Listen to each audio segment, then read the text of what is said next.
listening to The Burn. Gaming stuff, blazing fast.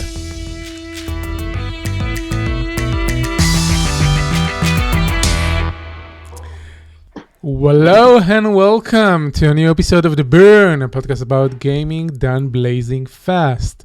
I'm Aviv Manoach. And I am Omer Kaplan. Long time. Yes, despite the fact that the episodes are done blazing fast, between them, there are long delays. Yeah, but the episode itself is fast. That's what. Yes, we are burning quickly, and then we are extinguished for a period of time. Sounds like Hanukkah. Exactly, yes. We return to you in the holidays of light, which is both Hanukkah and Christmas. They are both based on ancient light-related holidays, if you did. Yes, and I'm so happy I got my holiday lights on because it's like super cold outside and it's snowing and I got to do everything before it gets super cold. So I'm all prepared. As with every holiday in Israel, because our country is shitty, I have an aversion to it, so I do not celebrate Hanukkah. The most I do is eat of Ganyot. No, that's more than enough. That's basically what you need to do. You need to eat oily food, and you should be good to go. Yeah, we got a holiday package from work. It had the menorah in it, and candles, and some tea, and a nice package of donuts in various various kinds of donuts. Like there was one with sprinkles on it and one with chocolate on it and two regular ones, which in Israel means jelly yes. Donut. Yes. And it had the best part was it had like those house socks. Like it looks like stockings you hang around Christmas, but for actual use in it. So nice. it's like very thick woolly socks with like rubber thingies on the bottom, so you can walk around and on the house and stuff. So that was the best part. They could have just gifted us those, and it would have been worth it. Oh, so are you wearing them right now? No, right now it's not cold enough for that. There were days that I wore them when it's colder, but right now. Well, that's fine. Also, some things happened in video games. Nothing big, just another week in video games. Nothing too. Wait, before we get to that, we need to do like the proper opening. Yes, the proper introductions. Yes, so we are The Burn. In each episode of the show, we discuss a game that we liked or disliked playing. Sometimes we go back and talk about games we previously introduced because one of us played it and the other didn't, which is what will happen today. And then we talk about some news topics. Sometimes there are actual news and other times it's just stuff that happened and we want to talk about. And so that. You can listen to all the other episodes in theburn.live. We also stream on Twitch from time to time, twitch.tv/icel.me. And that's about that. We will start with the show. So for the first part, I am doing a recall on Genshin Impact. We did it last episode. Oh yeah, are you still playing that? No, but I did for about 25 hours, and I will go back to it. Omer talked about it on the last episode before I had the chance to try it. Then I installed it on PS4, discovered that the control scheme for PS4 is completely horrible and unusable, and moved to the PC. Unfortunately, they don't have cross-saves between PlayStation and PC, unlike mobile. So if you start on mobile, you can go on PC and vice versa. I have a friend that plays on mobile, and to be completely honest, I have no idea how you can play that game on mobile. It's seem unmanageable even more than the PlayStation. But I really like the game. I like the combat system. The world is very pretty. The music is really nice. Despite the fact that it's a free-to-play gacha game, I didn't feel any need to buy anything. I had enough characters. I have enough experience. The only thing that I eventually considered buying was the Battle Pass. And that is only because some of the items on the Battle Pass is the level 3 XP items. So by the time you get to like level 40 with characters, you really need XP items because you don't have enough of them. Especially I think the thing that bothers me the most about the game is that when you start the game, you get like the 4 or 5 basic characters that you get automatically with the story, and you spend all your things on them because you don't know any better. But then you get wishes and you start getting other characters, and then you find characters you really like and you want to level them up, but then you don't have enough resources. I wished you could have like do a respec with characters and item and stuff, so maybe not get everything back, but if I had a level 40 character, which means I ascended it once and stuff, maybe have an option to like descend the character back and get some of the XP item or stuff like that. It's less problematic with items because you get junk item all the time, and the XP crystals, you get a lot of those, and you can craft those as well with the blacksmith. So that's not that major, but with the characters is kind of it's kind of a problem. Yeah. Of course, they want to encourage you to buy the crystal things and then use them to buy XP items and stuff. But I also spent all my fragments on new wishes, which I could have used them for XP or better gear or stuff like that, because I just wanted characters. That's. But wishes are so much fun, and the wish animation is so good that you have to like get all the wishes just to see that animation. No, I skip on the animation. But it's another complaint I have is that you need to click like 3 buttons to skip animations. I want to escape, and that's it. Why? No, I want to see the wish animation all day. It's like so nice. The shooting stars and if you're spending like your resource, like the prime resource to do it, might as well. No, the part I like is that you spend 10 wishes to get the bundle bonus. You skip the animation, and then you get like the of every item opening, which is the loot explosion. Yes, right. The other thing I have to say about the game, and I talked about that in our Hebrew podcast, is that I can't recommend it right now because it's most like frequently not finished. Like you get like they added a month after the game came out, they added a new story quest, like Archon quest, with the 1.1 patch, but it's the game is most certainly not finished, and if you want like to play the whole story, you will have to wait for a year or something. So that's the reason I don't really recommend the game right now. There are people that plays this game for like hundreds of hours and levels and stuff, but the gameplay loop and the farming and everything is like so fun. So that I wish I had like more casual gaming time just to like sit around and click buttons and just like spend time in this, because the world is amazing and the soundtrack is nice and combat is fun. But it's just like too much grind right now. But that's it. The thing is that it's obvious there are new areas and stuff that are supposed to be in the game, because they give you the mechanics of changing the elements of the main characters, but there are only 2 of them in the game. And it's obvious that there's supposed to be more of that.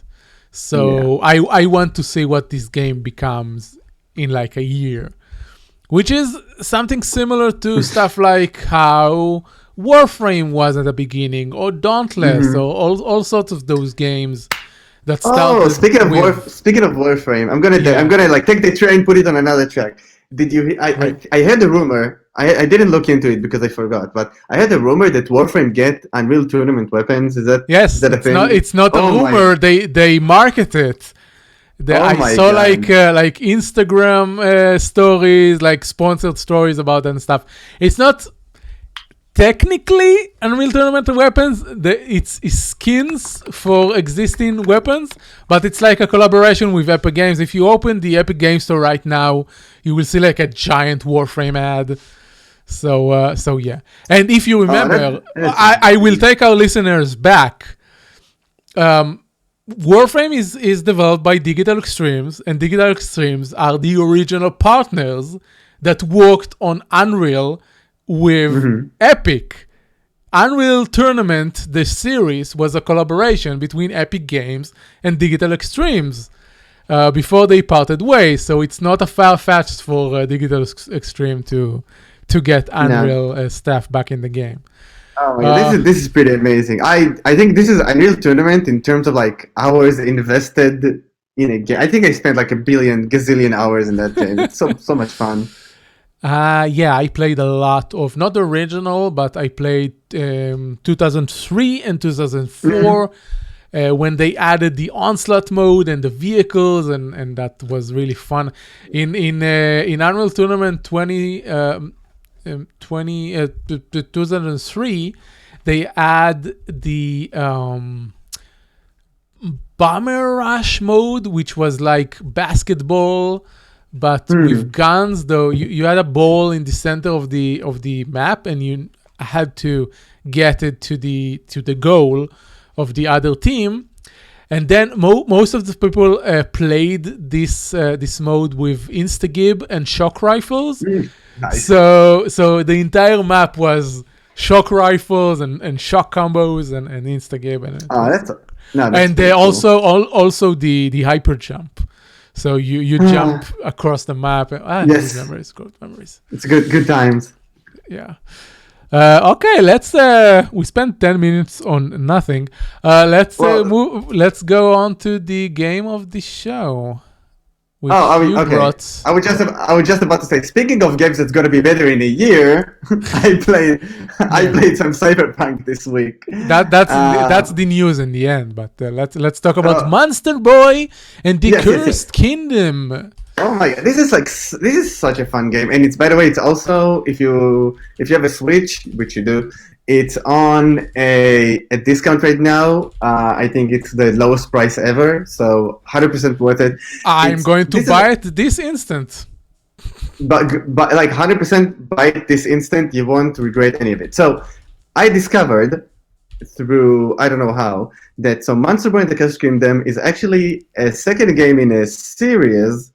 The first one was called Wonder Boy, but so this is kind of like the evolution of it. This is like the high res kind of like installment number 2 in the series for this game, and it's such a cute game. So it's kind of like a Metroidvania style game, which we like. Yeah, it's a platformer, which we very much like. The plot, high level, is you're a boy.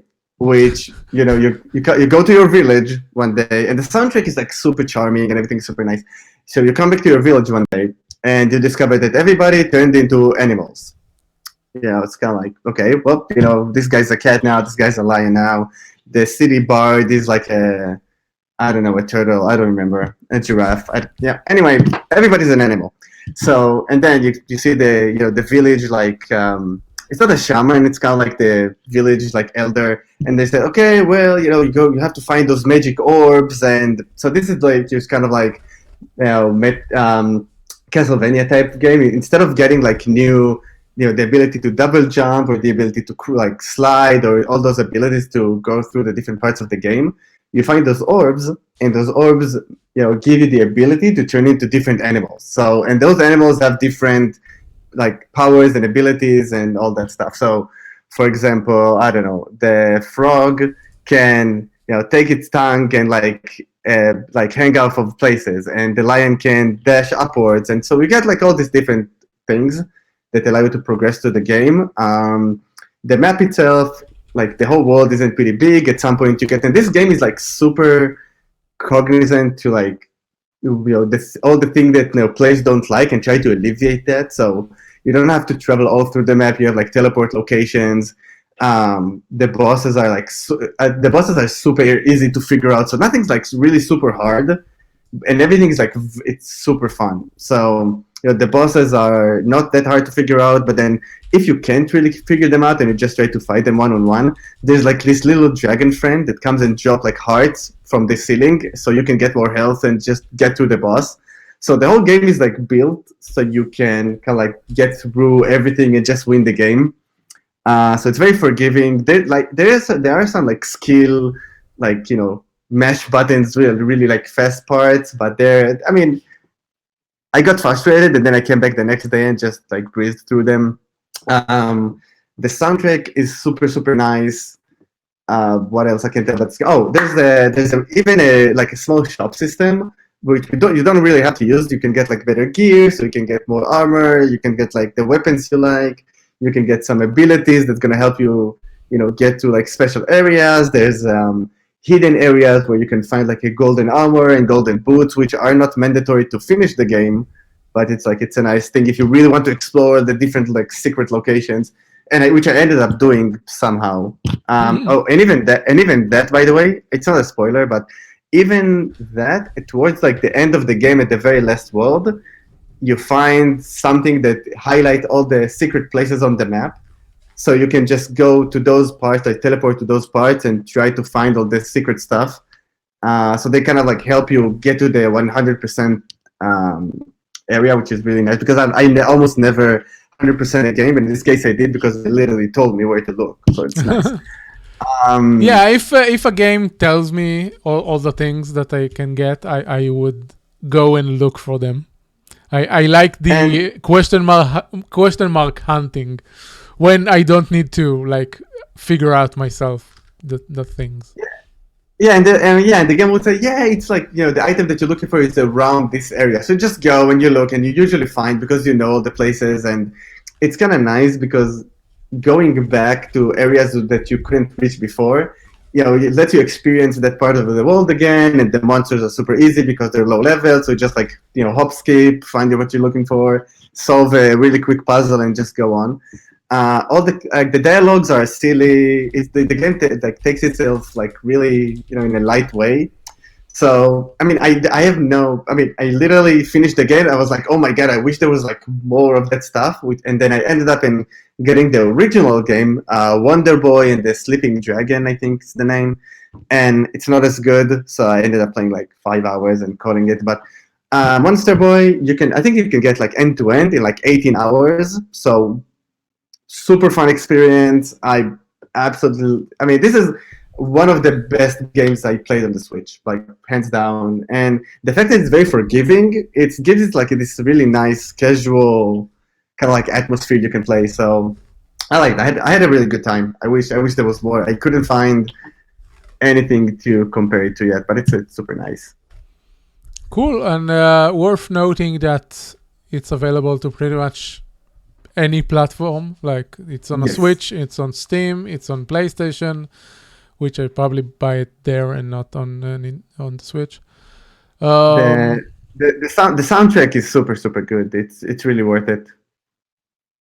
Sounds good. I like forgiving platforming games. It's very forgiving, and and again, like the technical part where there's some parts where you have to like do a jump, use like an ability, and then in the midair you switch to another animal and do this other thing. But those are like few and far between. So you don't have to be like super technical all the time. And those, eventually you'll just pass it, and it's not. It's very forgiving.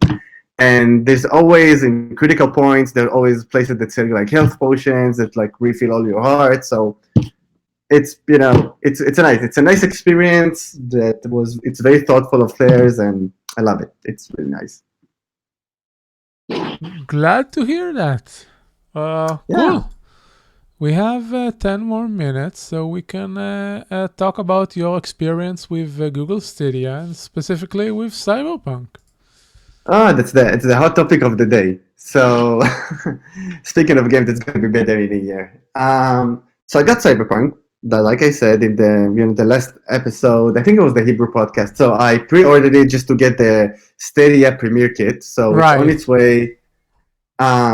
So I didn't know. I didn't read reviews. I didn't look at anything just prior. I got it at the day they said it's gonna be, and then I opened Stadia. I hit play, and everything is like max settings, runs smoothly, nothing weird. I was like, okay, well, I just go in there and play, and it was it. And then I wake up the next day. I was like, okay, well, let's see how the internet got it. And everything's like blew up. Everybody hates it. It's like super buggy. The consoles are on fire. And I was like, well, I'm sorry. I don't experience any of it. Like, it runs great on Stadia. Like, what can I say? So here's the thing. So I have around 10 hours on Cyberpunk, and so it's really soon to tell what exactly I think about it. But here's what I experienced so far. The big thing about this game right at its current state is the environmental design and the grand design and Night City and the cyberpunk atmosphere, and so it's a really what they want you to do is really get immersed inside that universe. So they want you to really feel like the full-on cyberpunk experience. The thing is, I get it to a certain extent, but then along the way, these weird bugs that really break like the immersion, and then it's like, oh well, it's kind of. So weird. You do have bugs. I have. I mean, in open world games, there's always bugs, and some of it, and I'm used to like some of like open world jank. Like you go through the city, and all of a sudden there's like this guy hanging off the ceiling where he shouldn't be, or people are just flying through the air. Like it does like weird open world bugs where they like spawn people in different locations just to make the city look full. So there are like some small stuff like that, but some things really I know it's gonna get fixed, but it's just break the immersion. So I give you an example. It's not a spoiler. So at one point you're talking to, is that me? At some point you're talking to Keanu Reeves. Just a casual conversation, and he's smoking a cigarette, right?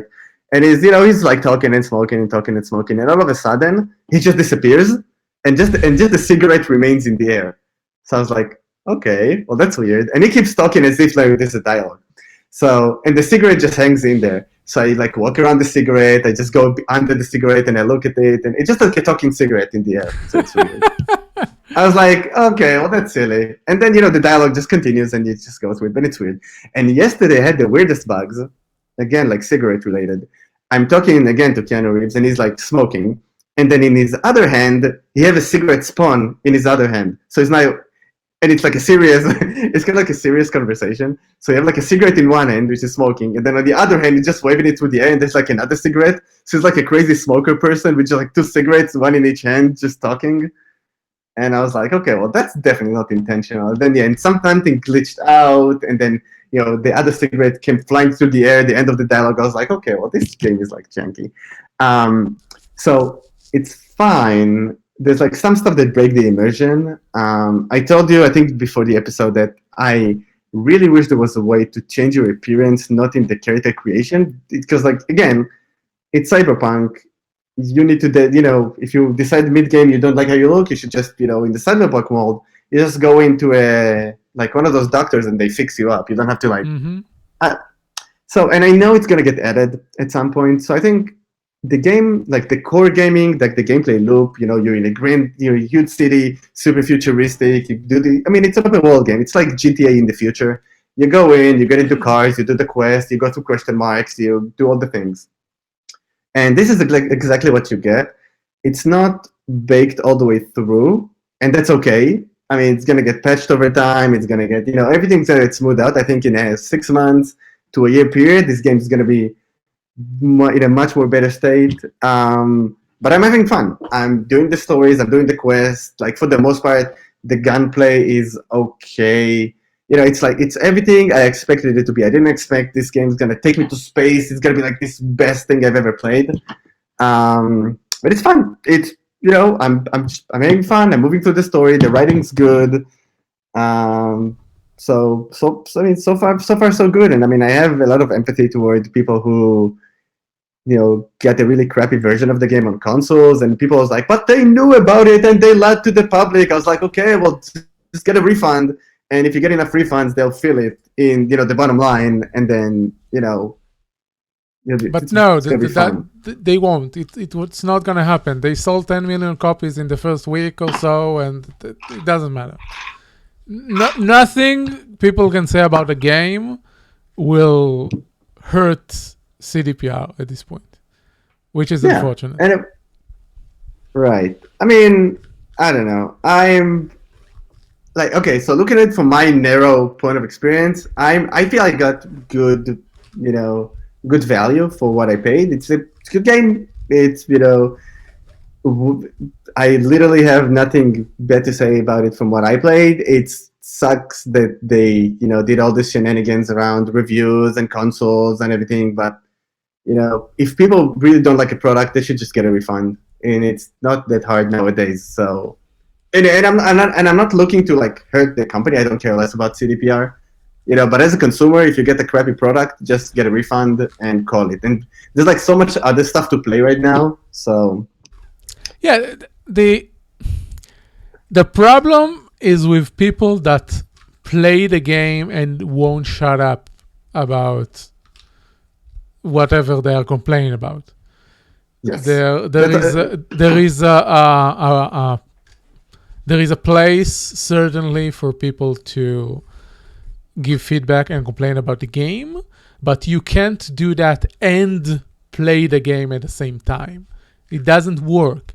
If you don't like the game, you can say you don't like the game and he has problems and you don't like the company or whatever, and you can ask for a refund. But the practice of having 200 hours in the game and then leaving a bad Twitch review that the bugs ruined your life, and you play the 200 hours of the game. Yes. They can complain, right? They can, but I can't take them seriously after spending 200 hours and saying, no, this sucks, I hate you. I personally object to the game from a moral standpoint, to the company. I don't care what's in the game itself. I haven't bought it. I haven't consumed any materials about it as a conscious decision. Not 1 minute of Twitch live streaming or video on YouTube or anything. I object to their labor practices. I object to their transphobia and other things that come out around their organization. But beside this podcast, I'm not really vocal about it. I won't tell other people to not enjoy the game if they enjoy it. I do my little thing, and that's it, and we move on. Yeah, no, exactly. And I think that's the way it should be. Like, if you don't like the company or the game, just don't get it. But yeah, but like you said, don't play it. And I have another Cyberpunk story to tell you. It's hilarious. Okay, so I go through Night City, and I go to this like really shady quarter of the city where there's like a lot of like gambling and a lot of like shady business going on. And there's this guy standing at the corner of the street, and he said, "Hey, you want me to show you some good time?" And I was like, so there's like options, yes and no. It's like, sure, yeah, show me some good time. I'm game. And like all of a sudden the camera like blurs, and you're in this like bedroom with this guy doing all sorts of sexual things. I was like, oh my god, what did I get into? What did you think that line was? I don't know. I thought, you're gonna sell me some drugs. You're gonna nope. It's you're just so straight naive. into so I wouldn't survive in Night City for a minute. That's that definitely. The last thing I will say about this topic is that I'm playing Assassin's Creed Valhalla. It's also a buggy mess, and no one's talking about it. No one cares that Ubisoft released a buggy game. You talk about the cigarette thing with the Keanu Reeves character. Most of the assassination animation in Valhalla doesn't work properly. You do the assassination animation where your character is like 1.5 meters away from the target.